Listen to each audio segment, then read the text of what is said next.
पाकिस्तान ने गिलगित बल्तिस्तान पर भारतीय वजारत खारजा के बयान को मुस्तरद कर दिया। तर्जुमान दफ्तर खारजा ने कहा कि भारत के पास कोई कानूनी, अखलाकी और तारीखी बुनियाद नहीं है। भारत के झूठे दावे ना तो हक़ाइक़ को तब्दील कर सकते हैं और ना ही मकबूजा कश्मीर में हिंदुस्तान की गैर कानूनी कार्रवाइयों और इंसानी हुकूक की खिलाफ वर्जियों से तवज्जो हटा सकते हैं। तर्जुमान दफ्तर खारजा ने कहा कि गिलगित बल्तिस्तान में इंतजामी, सियासी और माशी इस्लाहात अवाम का देरीना मुतालबा था। ये इस्लाहात गिलगित बल्तिस्तान की मकामी आबादी की उमंगों की अक्कास है।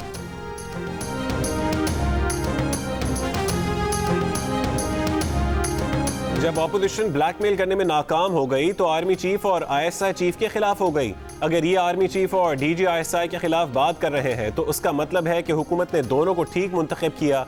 वज़ीर आज़म इमरान खान का गिलगित बल्तिस्तान आज़ादी परेड से खिताब, कहा कि आज कौम पाकिस्तान के मीर जाफर, मीर सादिक और मीर अयाज सादिक को देख रही है।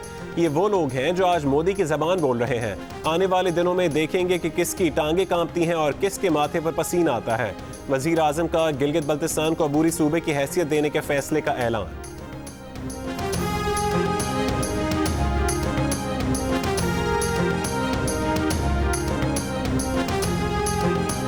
कुलभूषण के लिए ऑर्डिनेंस निकालता है, कुलभूषण यादव को NRO दिलवाने की कोशिश करता है, कुलभूषण यादव का वकील करवाने के लिए इस्लामाबाद हाई कोर्ट पहुंचता है। हम पे इल्जाम लगाते हैं। 4 निशानियां मुनाफिकों के लिए, ये 4 निशानियां हमारे वजीर आज़म में है।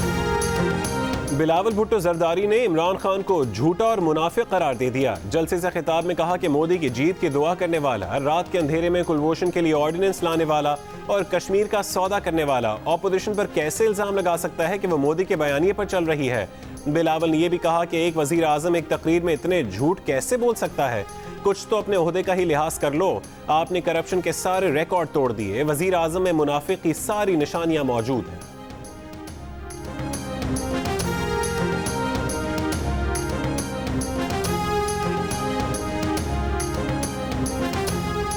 मुआविन खुसूसी शहबाज गिल की बिलावल भुट्टो जरदारी पर तनकीद। बिलावल के काफिले की एक तस्वीर शेयर की और लिखा कि गिलगित बल्तिस्तान के इलेक्शन में सिंध पुलिस की गाड़ी की इस्तेमाल की जा रही है।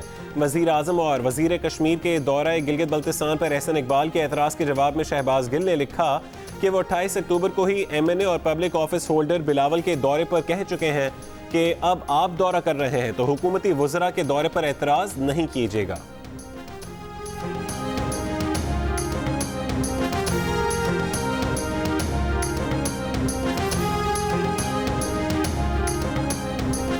अगर नवाज शरीफ का एक भी मुतालबा आइन से मुतसादिम है तो ना नवाज शरीफ का साथ देना, ना मरियम नवाज का हक भी भीख की तरह दिया जाए तो ये ना नवाज शरीफ को मंजूर है ना मरियम नवाज को।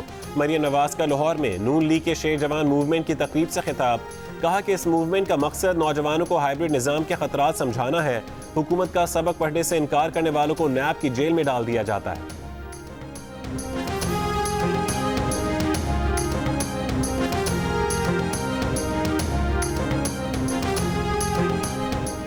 साबिक वफाकी वजीर और ज़हरिया कबीले के अब्दुल कादिर बलोच ने फौज मुखालिफ बयानियों को नून लीग छोड़ने की वाहिद वजह करार दे दिया। जियो न्यूज़ से गुफ्तगू में कहा कि अफवाज पाकिस्तान को इदारे के तौर पर निशाना बनाना काबिल कबूल नहीं।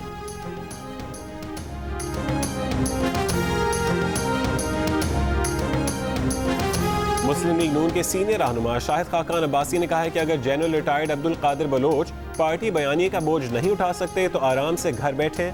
उनके इस फैसले से पार्टी को कोई नुकसान नहीं होगा बल्कि उनकी अपनी सियासत को नुकसान पहुंचेगा। उन्होंने किसी मामले पर पार्टी के अंदर इख्तिलाफ का इजहार नहीं किया।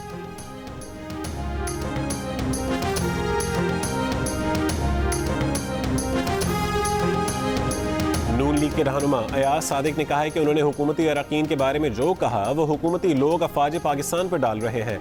ये पाकिस्तान की खिदमत नहीं। मरीम औरंगजेब ने कहा कि वजीर आजम साहब धमकियां देने के बजाय अपना बोरिया बिस्तर बांध लें। नवाज शरीफ की क़यादत में नया पाकिस्तान बनना शुरू हो गया है। हुक्मरान गद्दारी के सर्टिफिकेट बांटना बंद करें। अपनी घटिया सियासत में अफवाज पाकिस्तान का नाम इस्तेमाल करना बंद करें।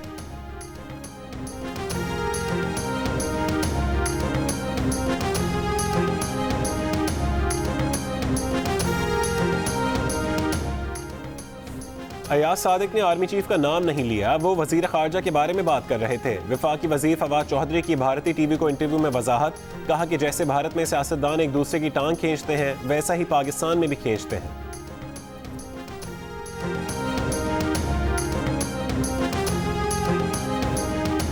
वफाकी वज़ीर इत्तलात सेनेटर शिबली फराज ने कहा है कि सियासत और जुर्म को अलग रखना होगा। नवाज शरीफ के मफादात और कौमी मफादात में फ़र्क कौम समझती है।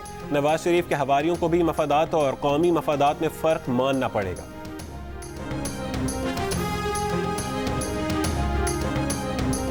अमीरी जमात इस्लामी सेनेटर सिराजुल हक का इस्लामाबाद की तरफ मार्च का इशारा।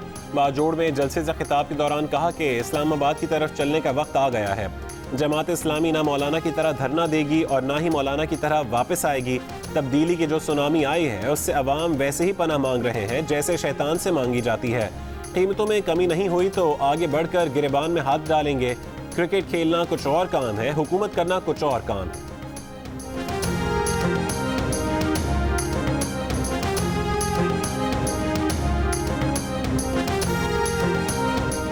अफसोस है गिलगित को सूबा बनाने के लिए इलेक्शन का मौका इस्तेमाल किया गया। वज़ीर आज़म पाकिस्तान को इस चीज़ से मुबर्रा होना चाहिए था।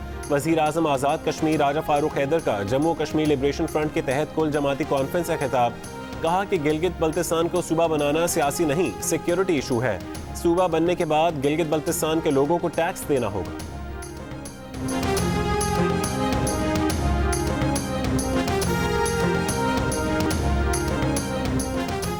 बिलावल भुट्टो जरदारी के तर्जुमान मुस्तफ़ा नवाज खोकर ने कहा है कि वज़ीर दाखिला ने सियासी मुखालिफिन को तालिबान से डरा कर नेशनल एक्शन प्लान के बखिए उधेड़ दिए हैं।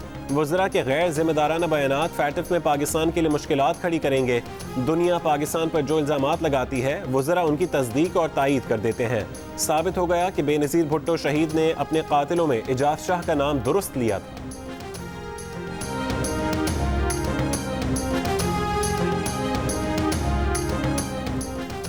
वज़ीर दाखिला एजाज शाह ने धमकी आमेज अंदाज में अपोजिशन को खौफजदा करने की कोशिश की।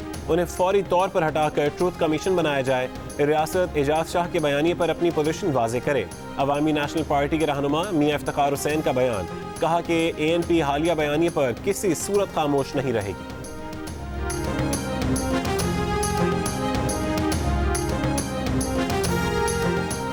मेहर की उम्र रबाब का बाप, दादा और चचा के कत्ल पर घड़ी खुदा बख्श में एहतजाज। भुट्टो और बेनज़ीर के मज़ार के गेट बंद कर दिए गए।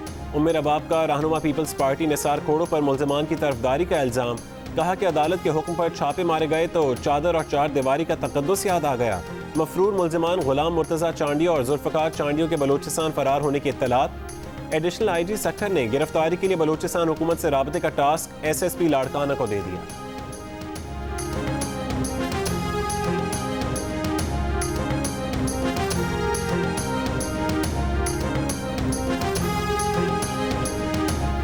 पाकिस्तान में कोरोना वायरस से मजीद 17 अफराद इंतकाल कर गए। 24 घंटे में कोरोना के 977 नए केसेस सामने आए।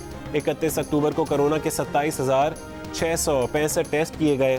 टेस्ट मुस्बत आने की शरह 3.5% से ज़्यादा रही। मीरपुर आज़ाद कश्मीर में टेस्ट मुस्बत आने की शरह सबसे ज़्यादा 19.51% रही। मुल्तान में टेस्ट मुस्बत आने वालों की शरह 17.19% हो गई।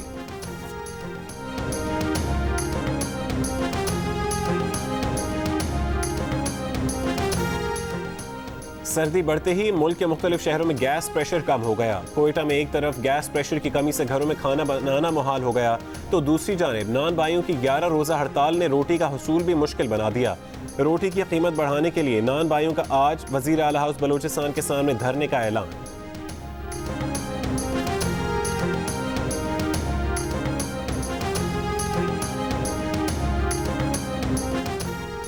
मक्का मुकरमा में उम्रे के तीसरे मरहले का आगाज। मुख्तलिफ ममालिक से उम्रा ज़ायरीन की आमद शुरू। रोज़ाना 20,000 उम्रा ज़ायरीन और 60,000 अफराद नमाज बाजमात और ज़ियारत कर सकेंगे। ज़ायरीन को खुसूसी बसों में मस्जिदुल हराम और मस्जिद नबवी मुंतकिल किया जाएगा। गैर मुल्की उम्रा ज़ायरीन पहले 3 दिन आइसोलेशन में रहेंगे।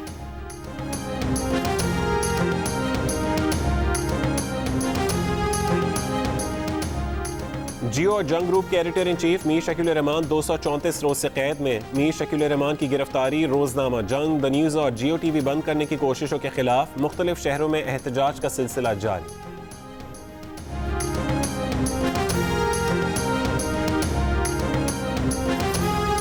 तुर्की के शहर अजमीर में जलजले से जाँ बहक अफराद की तादाद 51 हो गई। तुर्क हुकाम के मुताबिक 900 जख्मियों में से 650 से ज़्यादा अफराद को अस्पतालों से डिस्चार्ज कर दिया गया।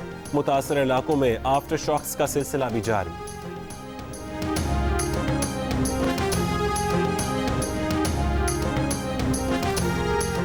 इफ्तिखार अहमद की 5 विकेटों की शानदार कारकर्दगी और कप्तान बाबर आजम की नाकाबिले शिकस्त 77 रन की इनिंग्स की बदौलत पाकिस्तान ने जिम्बाब्वे को दूसरे एक रोजा मैच में 6 विकेटों से शिकस्त दे दी।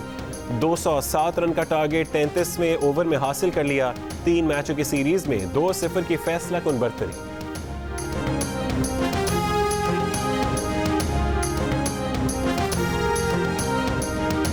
पाकिस्तान के अलीम डार टेस्ट क्रिकेट के बाद वनडे इंटरनेशनल में भी सबसे ज्यादा मैच सुपरवाइज करने वाले अंपायर बन गए। इतवार को पाक जिम्बाब्वे मैच उनके करियर का 210वां मैच था। अलीम डार ने जनूबी अफ्रीका के अंपायर रूडी क्रिजन का रिकॉर्ड तोड़ा है। कहते हैं कि टेस्ट और वनडे की लिस्ट में टॉप पर आना उनके लिए एजाज की बात है।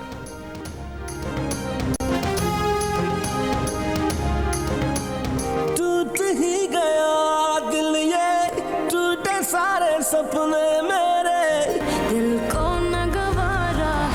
इस दुनिया की सारी दौलत के बदले ये घर ले सकती हूँ। मुझे ऐसे नहीं छोड़ सकते। और साहिर बग्गा की खूबसूरत कंपोजिशन, आयमा बेग की आवाज, 7 स्काई एंटरटेनमेंट की पेशकश। नई ड्रामा सीरियल फितरत की पहली किस्त आज शब 9 बजे पेश की जाएगी सिर्फ जियो टीवी पर।